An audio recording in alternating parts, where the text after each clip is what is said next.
Hi friends, welcome back to our channel Village Gossip Kitchen. Friends, நம்ம வீடியோக்குள்ளாடி போகிறதுக்கு முன்னாடி எங்ககிட்ட சுத்தமான தேங்காய் தேன் எல்லாமே வீட்டிலேயே ப்ரிப்பேர் பண்ணக்கூடியது கிடைக்குது. அதே மாதிரி ஹோம்மேடு கேக்கு அப்புறம் ப்ரௌனிஸ் எல்லாம் கிடைக்குது. ப்ரௌனிஸ் எல்லாம் வேணும் அப்படின்னா நீங்கள் ஆன்லைனில் ஆர்டர் பண்ணிக்கலாம். நாங்கள் உங்களுக்கு கொரியர் சர்வீஸில் எல்லாம் பண்ணிவிடுவோம். உங்களுக்கு தேவைப்பட்ட டிஸ்பிளேயில் தெரிகிற வாட்ஸ்அப் நம்பருக்கு நீங்கள் எங்களை கான்டாக்ட் பண்ணலாம். மலிவான விலையில் தரமான பொருட்கள் கொடுக்கறது தான் எங்களோட நோக்கம். கஸ்டமைஸ்ட் கேக்கு கூட இருக்குது. ஸோ உங்களுக்கு தேவைப்பட்டால் ப்ளீஸ் எங்களை கான்டாக்ட் பண்ணிக்கோங்க. இப்போ வாங்க வீடியோக்குள்ளாடி போகலாம்.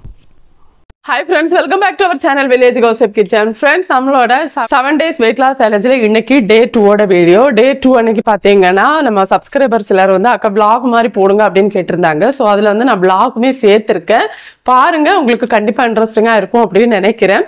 vlog அப்படின்னா நான் வந்து சின்னதா சமையல் பண்றது சின்ன சின்ன விஷயங்கள் மட்டும் ஷேர் பண்ணிருக்கேன். இது கண்டிப்பா உங்களுக்கு யூஸ்ஃபுல்லா இருக்கும்.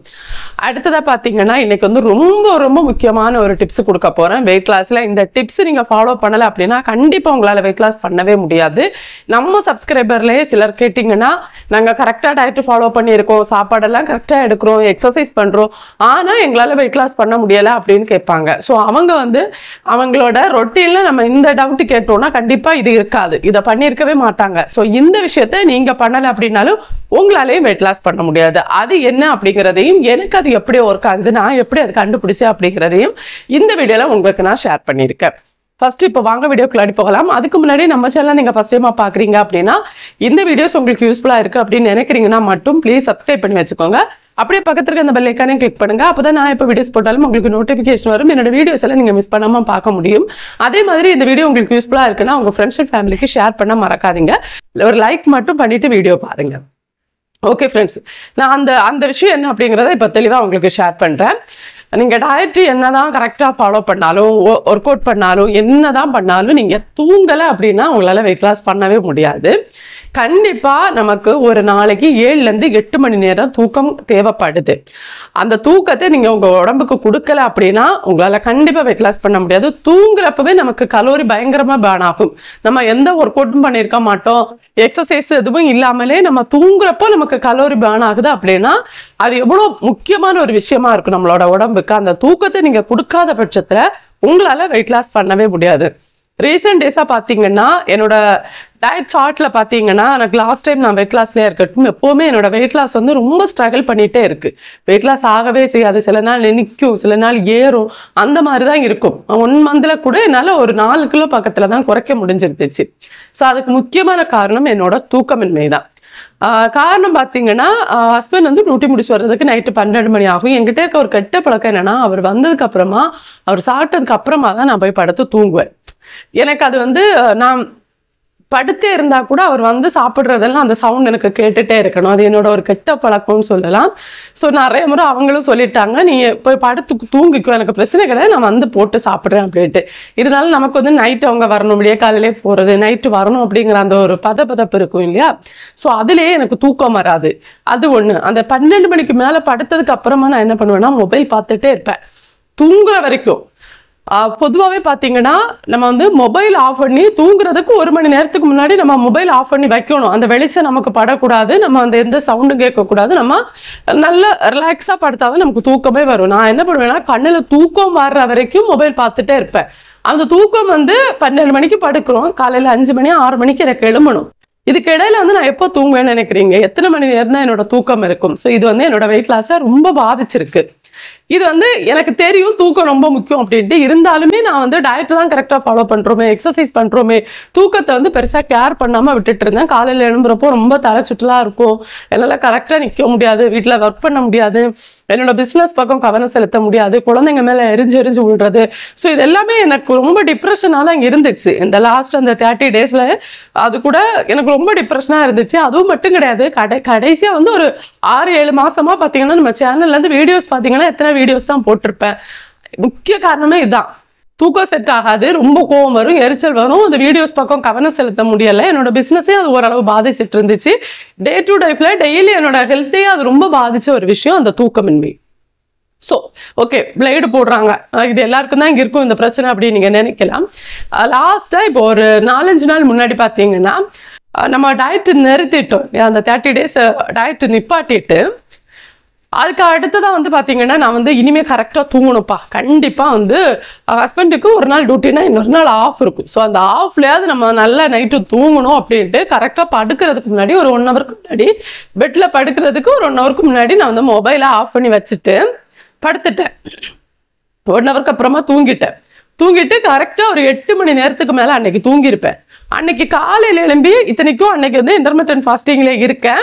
காலையிலேருந்து வேற உணவுகள் எல்லாம் நல்லாவே சாப்பிட்டுருந்தேன். அன்னைக்கு ஸ்வீட் எடுத்திருந்தேன், கொஞ்சமா நாட்டு சக்கரை போட்டு கொஞ்சம் பாயாசம் எடுத்திருந்தேன். அந்த பர்த்டே ஃபங்க்ஷன் இருக்கனால அதுக்கு மறுநாள் மிச்சம் வந்த பாயாசத்துல கொஞ்சம் இருந்துச்சு. ஸோ அதை எடுத்திருந்தேன்.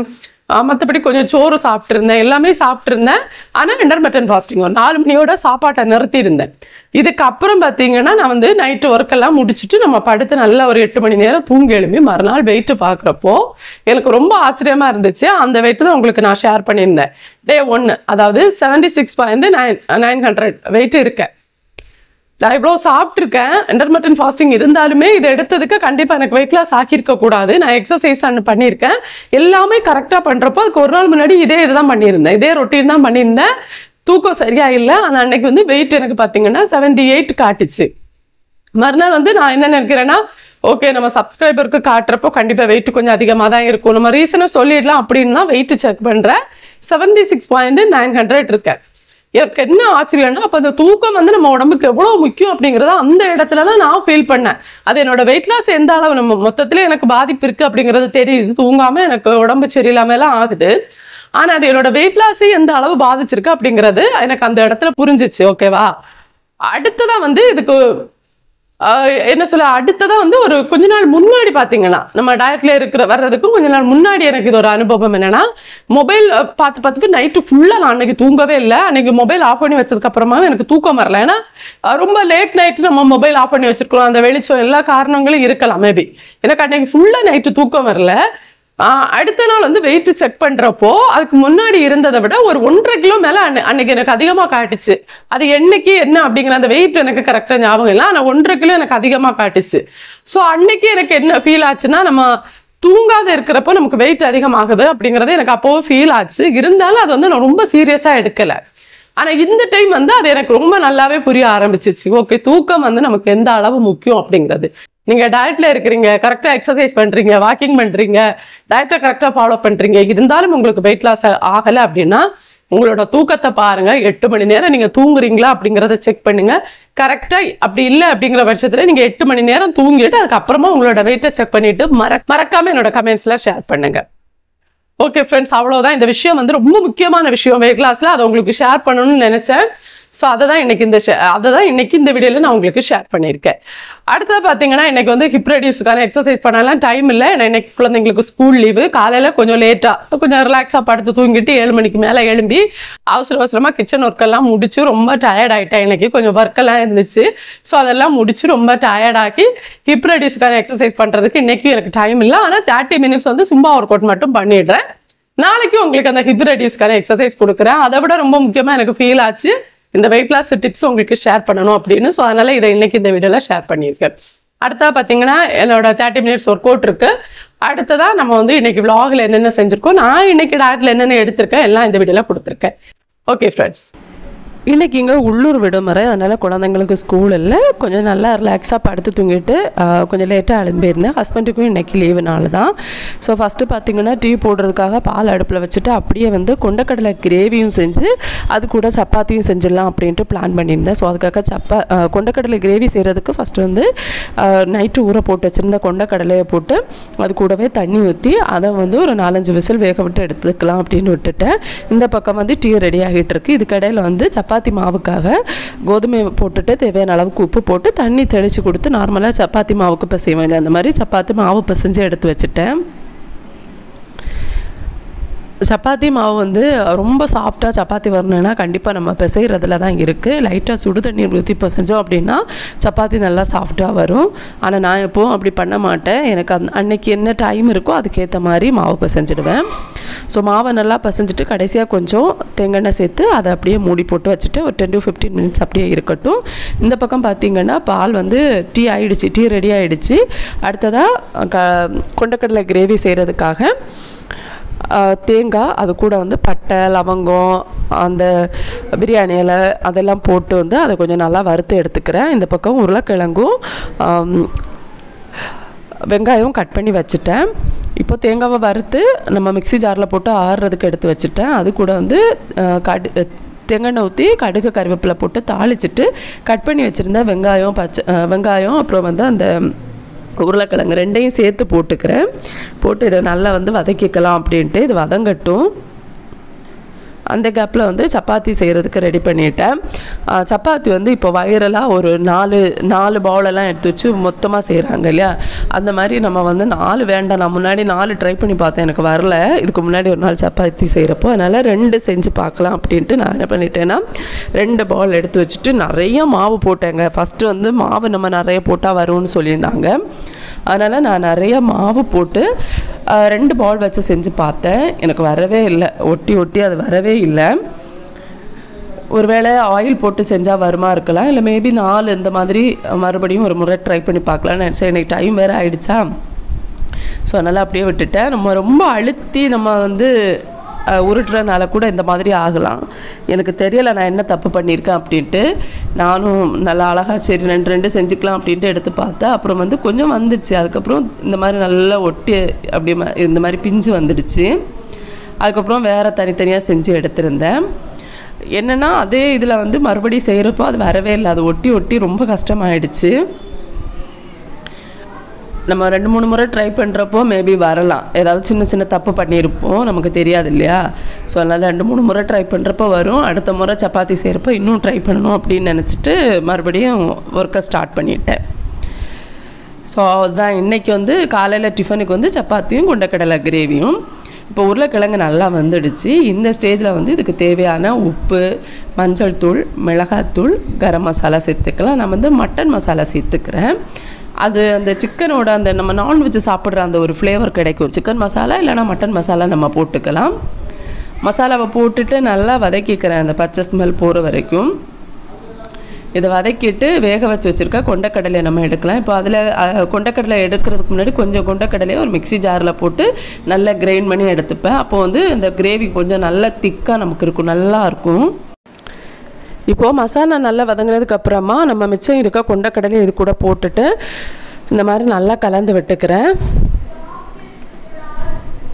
இந்த பக்கம் சப்பாத்தி ரெடி ஆகிட்டு இருக்கு. அந்த பக்கம் பார்த்திங்கன்னா நமக்கு வந்து அரைச்சி வச்சுருந்த அந்த கொண்டக்கடலை பேஸ்ட் இருக்குது இல்லையா, அதை இதில் போட்டுட்டு அதை வந்து அந்த பேஸ்ட் வந்து நல்லா மிக்ஸ் ஆகி வரணும். அது வரைக்கும் ஒரு கரண்டி வச்சு இந்த மாதிரி நல்லா கலந்து விட்டுக்கோங்க.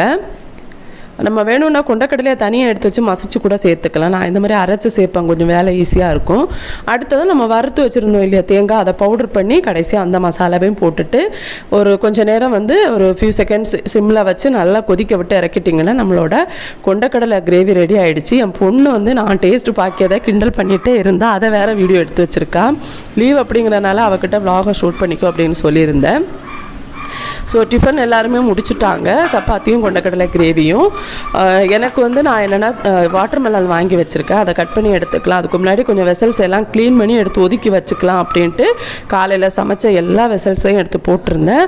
அதையெல்லாம் க்ளீன் பண்ணிவிட்டு வெளியே வந்து வெயிலில் கொஞ்சம் காய வச்சுட்டேன். இதுக்கடையில் வந்து கொண்டக்கடலை வாங்கி வச்சுருந்தது கொஞ்சம், அது வாங்கிட்டு வர்றப்பவே கொஞ்சம் கவனிக்காமல் தான் வாங்கிட்டு வந்திருக்கேன். அதில் வந்து கொஞ்சம் வண்டெல்லாம் வச்சுருந்துச்சு நேற்று எடுக்கிறப்ப பார்த்துப்போ. அதனால் என்ன பண்ணிட்டேன், நான் இன்றைக்கி அதை வந்து வெயிலில் காய வைக்கணும் அப்படின்ட்டு வெயிலில் காய வைக்கிறதுக்கு முன்னாடி ஃபஸ்ட்டு வந்து டெய்லி காலையில் நம்ம முத்தம் தூக்குவோம் இல்லையா, அந்த மாதிரி முத்தத்தை தூத்து போட்டுட்டு பெருக்கிறது தான் நாங்கள் தூக்குறதுன்னு சொல்கிறோம்.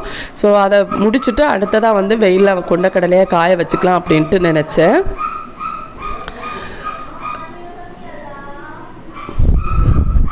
ஸோ அதை தூத்துட்டு அடுத்ததாக பார்த்திங்கன்னா இந்த மாதிரி கொண்டக்கடலையை வந்து நல்லா பாட்டி அது வந்து புடைக்கிறதுன்னு சொல்லுவாங்க இல்லையா, நாங்கள் பாட்டுறதுன்னு சொல்லுவோம். ஸோ அதை நல்லா புடைச்சிட்டு அதில் வந்து அந்த வண்டெல்லாம் இருக்கும் இல்லையா, அது ஓரளவு போனதுக்கப்புறமா நல்லா வெயிலில் காய வைக்கணும். காலையில் வெயில் வர கொஞ்சம் லேட் ஆகிடுச்சு. நான் வெயிலில் வச்சுட்டு வந்துட்டு என்னென்னா எனக்கு ரொம்ப பசியாக இருந்துச்சு. சரி நம்ம வந்து வாட்டர்மெலன் கட் பண்ணி எடுத்துக்கலாம் அப்படின்னு நினச்சேன். இந்த வெயில் காலத்தில் டயட்டில் இருந்தாலும் இல்லைன்னாலும் கண்டிப்பாக சாப்பிட வேண்டிய ஒன்றுன்னு சொல்லுவேன்னா. ஸோ அதை கட் பண்ணிவிட்டு குழந்தைங்களுக்கு கொடுத்து நானும் சாப்பிட்ருந்தேன். எனக்கு என்னையோட காலை உணவு இன்றைக்கி இதாக தான் இருந்துச்சு. கூட ஒரு சப்பாத்தி நான் சாப்பிட்ருந்தேன். அப்புறம் அடுத்து அது வீடியோ எதுவும் ஷூட் பண்ண முடியலைங்க. ஸோ ஒரு சப்பாத்தியும் சாப்பிட்டு கொஞ்சம் வாட்டர் மெலனும் எடுத்துருந்தேன். இப்போதைய கலோரி டயட் அப்படிங்கிறதுனால. அடுத்தது வந்து மீன் வாங்கிட்டு வந்திருந்தேன். பக்கத்தில் வந்து அவங்க ஒருத்தங்க கொண்டு வருவாங்க, அவங்கக்கிட்டேருந்து மீன் வாங்கியிருந்தேன். மீன் பார்த்திங்கன்னா 3, இது வந்து குட்டி சூரைன்னு சொல்லுவோம் நாங்கள், 3 இந்த குட்டி சூரை வந்து 120 ரூபாய்க்கு கொடுத்துருந்தாங்க. அதில் வந்து 2 எண்ணத்தை எடுத்து வாஷ் பண்ணி எடுத்து வச்சுட்டேன். ஒன்றை வந்து பொரிக்கிறதுக்காக நாளைக்கு குழந்தைங்களுக்கு ஸ்கூலுக்கு பொரிச்சு கொடுத்து விடலாம் அப்படின்ட்டு ஃப்ரை பண்ணுறதுக்கான மசாலா எல்லாம் போட்டு அதை தனியாக பிசைஞ்சு எடுத்து வச்சுட்டேன். இந்த பக்கம் வந்து மற்ற மீனில் வந்து உப்பும் புளிக்கரசலும் சேர்த்து வச்சுட்டேன். தேங்காய் இனிமேல் தான் அரைக்கணும். ஸோ அதுக்காக அவசரமாக தேங்காய் துருவிட்டுருக்கேன். ஸோ துருவின தேங்காவை எடுத்து வச்சுட்டு அதை வந்து அதில் தேவையான அளவுக்கு தேங்காய் எடுத்துகிட்டு இப்போது அதில் மசாலா போட்டு நம்ம ரெடி பண்ணிக்கலாம். பூண்டு, இஞ்சி, சின்ன வெங்காயம் இவ்வளவும் போட்டுக்கணும். போட்டுட்டு அடுத்ததாக வந்து துருவியை வச்சுருக்க தேங்காய், வெந்தயம், அப்புறம் மிளகு எல்லாமே வறுத்து வச்சுருக்கேன், அதையும் போட்டுட்டு கூட வந்து கொஞ்சம் ஜீரகமும் போட்டு அது கூட வந்து மஞ்சள் தூள், மல்லித்தூள், மிளகாத்தூள் இவ்வளவும் போட்டு மீனுக்கு தேவையான மசாலா ரெடி பண்ணிக்கிறேன். ரெகுலராக வந்து மீன் மசாலா இந்த மாதிரி தான் நாங்கள் ரெடி பண்ணுவோம். ஸோ அதனால் உங்களுக்கு வந்து டெய்லி வீடியோவில் அதை காட்டி உங்களுக்கு போர் அடிக்கும்னு நினைக்கிறேன். இது ஒரு சிம்பிள் மீன் ரெசிபின்னு சொல்லலாம். ஏன்னா எங்கள் வாரத்தில் 6 நாள் மீன் இருக்கும், அதனால் இந்த மாதிரி சிம்பிளாக வச்சுக்கிறது. கூட வந்து பச்சை மிளகாய், தக்காளி, மாங்காய் இருக்குன்னா மாங்காய், அப்புறம் கத்திரிக்காய் சிலர் போடுவாங்க. நான் வந்து பொதுவாக பச்சை மிளகாவும், சில நாள் தக்காளி இருக்குன்னா தக்காளி, அப்புறம் மாங்காய், முருங்கைக்காய் இருக்குன்னா இந்த சூரை மீனுக்கு முருங்கைக்காய் ரொம்ப டேஸ்ட்டாக இருக்கும். ஸோ அவ்வளோதான். அரைச்சி வச்சுருக்க மிக்சியிலேருந்து அந்த மிக்சி ஜார்லேயும் கொஞ்சம் தண்ணி ஊற்றி கலக்கி வச்சுட்டோம் அப்படின்னா நம்மளோட மீன் குழம்பு அப்படியே இருந்து கொதித்து வெந்து ரெடி ஆகிடும். நல்லா மணக்கும். அந்த பச்சை மிளகாய் சேர்த்துருக்கோம் இல்லையா, அது நல்லா மணமாக இருக்கும் வேகிறப்போ. இந்த பக்கம் வந்து ஒரு கிரேவி ஒன்று ரெடி பண்ண பிளான் பண்ணியிருந்தேன். இன்றைக்கி நம்ம டயட்லேயும் சாப்பிட்லாம் அப்படின்ட்டு அதுக்காக கொஞ்சோண்டு தேங்காய் எண்ணெய் சேர்த்துட்டு சோம்பு சேர்த்து கட் பண்ணி வச்சுருக்க 2 பெரிய வெங்காயத்தை போட்டு ஃபஸ்ட்டு வெங்காயத்தை நல்லா வதக்கிக்கிறேன். வெங்காயம் நல்லா வதங்கினதுக்கப்புறமா 2 குட்டி தக்காளி கட் பண்ணி வச்சுருந்தேன், அந்த தக்காளியையும் போட்டு தக்காளியும் மசிகிற அளவுக்கு நல்லா வேக வச்சு எடுத்திருந்தேன். இப்போ வெங்காயம் நல்லா வதங்கிடுச்சு. கட் பண்ணி வச்சுருக்க தக்காளியை சேர்த்துக்கிறேன். தக்காளியும் நல்லா வதங்கட்டும். அப்படியே மூடி போட்டு நம்ம ஆவியில் வேக வைக்கணும். தேவையான அளவுக்கு உப்பு போட்டு வேக வச்சு எடுத்துக்கிறேன். இதுக்கிடையில் வந்து கொஞ்சம் பசிக்கிற மாதிரி இருந்துச்சு, அதனால் கொஞ்சம் நட்ஸு மட்டும் எடுத்திருந்தேன். ஸ்நாக்ஸுக்காக எடுத்தது தான். ஸோ அடுத்ததாக பார்த்திங்கன்னா இது வந்து தக்காளி நல்லா மசிஞ்சிடுச்சு. இப்போ அதில் வந்து மஞ்சள் தூள், மல்லித்தூள், மிளகாய்த்தூள், மட்டன் மசாலா கொஞ்சம் சேர்த்துருந்தேன். அது ஒரு நல்ல ஃப்ளேவர் கிடைக்கும், அதுக்காக சேர்த்துக்கிறது தான். நான் பொதுவாகவே அந்த கரம் மசாலாவுக்கு பதிலாக மட்டன் மசாலா இல்லைன்னா சிக்கன் மசாலா போட்டுப்பேன். மசாலாவோட பச்சை ஸ்மெல் போகிற வரைக்கும் அதை நல்லா வதக்கிட்டு இதில் வந்து கொஞ்சம் இப்போ கொஞ்சோண்டு தண்ணி சேர்த்துருக்கேன். தண்ணி சேர்த்து இதை கொதிக்க விட்டு இதை வந்து ஆறுறதுக்காக எடுத்து வைக்கிறேன். இதை நல்லா கொதித்து ரெடி ஆனதுக்கப்புறமா இது நல்லா ஆறட்டும். இந்த மசாலா ஆறுறதுக்கப்புறமா இது ஒரு மிக்சி ஜாரில் போட்டு நல்லா அரைச்சி எடுத்துக்கணும். இதுக்கிடையில் இதுக்கு தேவையான மசாலா ரெடி பண்ணி இன்னொரு ரெசிபி இருக்கு இல்லையா, அதை ரெடி பண்ணிக்கலாம். அதுக்கு ஃபஸ்ட்டு பார்த்திங்கன்னா முட்டையில் வந்து குழிப்பணியாரம் செய்ய போகிறோம். அதுக்காக கட் பண்ணி வச்சுருக்கேன் வெங்காயம், பச்சை மிளகாய், உப்பு, அப்புறம் ஒரு 7லேருந்து ஒரு 6 முட்டை சேர்த்துருந்தேன். ஆமாம், 6 முட்டை சேர்த்துருந்தேன். சேர்த்து எல்லாம் சேர்த்து நல்லா கலந்து எடுத்துக்கிறேன். இப்போ இதுக்கிடையில் வந்து குழிப்பணியாரம் அரைச்சி வச்சுட்டேன். அதில் வந்து கொஞ்சோண்டு தேங்காய் எண்ணெய் சேர்த்துக்கிறேன். வீட்டில் எல்லாருக்கும் சேர்த்து தான் செய்கிறேன் இந்த ரெசிபி. இப்போ பார்த்திங்கன்னா குழிப்பணியாரம் அரைச்சில் வந்து நம்ம கலந்து வச்சுருக்க அந்த முட்டையை ஊற்றி முட்டை பணியாரம் ஃபஸ்ட்டு ரெடி பண்ணி எடுத்துக்கணும். இந்த ரெசிபி நிறைய பேர் ட்ரை பண்ணியிருப்பீங்க. நான் இன்றைக்கி தான் ஃபஸ்ட் டைம் பண்ணேன், ஆனால் எனக்கு ரொம்ப பிடிச்சிருந்துச்சு. ஆனால் இந்த ரெசிபி சேர்ப்போம் நான் எனக்கு இன்னொரு ரெசிபி ஒன்று ஞாபகம் வந்துச்சு வெயிட் லாஸில். அந்த ரெசிபி இதுக்கு முன்னாடி நான் செஞ்சுருக்கேன், அதோட வீடியோ ஆனால் எப்போவுமே ஷேர் பண்ணதில்லை. அதை செய்யணும் அப்படின்னு ஆசையாக இருந்துச்சு. அதை நாளைக்கு செஞ்சிடலாம், ஏன்னா எனக்கு ரொம்ப பிடிக்கும், நான் விரும்பி சாப்பிட்றது அது. ஸோ அதை வந்து நாளைக்கு உங்களுக்கு நான் காமிக்கிறேன். இப்போது மிச்சம் இருக்கதையும் கூட ஊற்றி இதை வந்து நல்லா வேக வச்சு எடுத்துக்கிறேன். இப்போது அதே சட்டியில் வந்து அரைச்சி வச்சுருக்க அந்த மசாலா பேஸ்ட்டை சேர்த்துட்டு தேவையான அளவுக்கு தண்ணி ஊற்றி தேவைப்பட்டால் கொஞ்சம் உப்பு கூட சேர்த்து இதை வந்து கரைச்சி வச்சு இது நல்லா கொதிச்சதுக்கப்புறமா நம்ம வேக வச்சு வச்சுருந்தோம் இல்லையா முட்டை பணியாரம், அதை இதில் போட்டு சிம்மில் ஒரு 5லேருந்து 6 நிமிஷம் கொதிக்க விட்டுக்கோங்க. அந்த எண்ணெய் வந்து மேலே தெளிஞ்சு வரணும். இந்த ஸ்டேஜில் நம்ம அடுப்பு ஆஃப் பண்ணிக்கலாம். குழம்பு ரெடி ஆகிடுச்சு. நான் என்ன பண்ணிட்டேன்னா மாமியார்கிட்டேருந்து 2 இட்லி வாங்கி வச்சு அதை குழம்பு ஊற்றி சாப்பிட்டேன். ரொம்ப ரொம்ப டேஸ்ட்டாக இருந்துச்சு. இதை பார்த்தோன்னே எனக்கு இட்லி வச்சு சாப்பிட்ணுன்னு தோணுச்சு. இதுதான் என்னோட லஞ்ச். 4 மணி இருக்கிறப்போ ஒரு சின்ன கப்பு டீ இனிப்பு இல்லாமல் எடுத்திருந்தேன். இன்டர்மிட்டன்ட் ஃபாஸ்டிங் அப்படிங்கிறனால டீயோட என்னோட டின்னரை முடிச்சிருந்தேன். அவ்வளோதான் ஃப்ரெண்ட்ஸ், நாளைக்கு சந்திக்கிறேன்.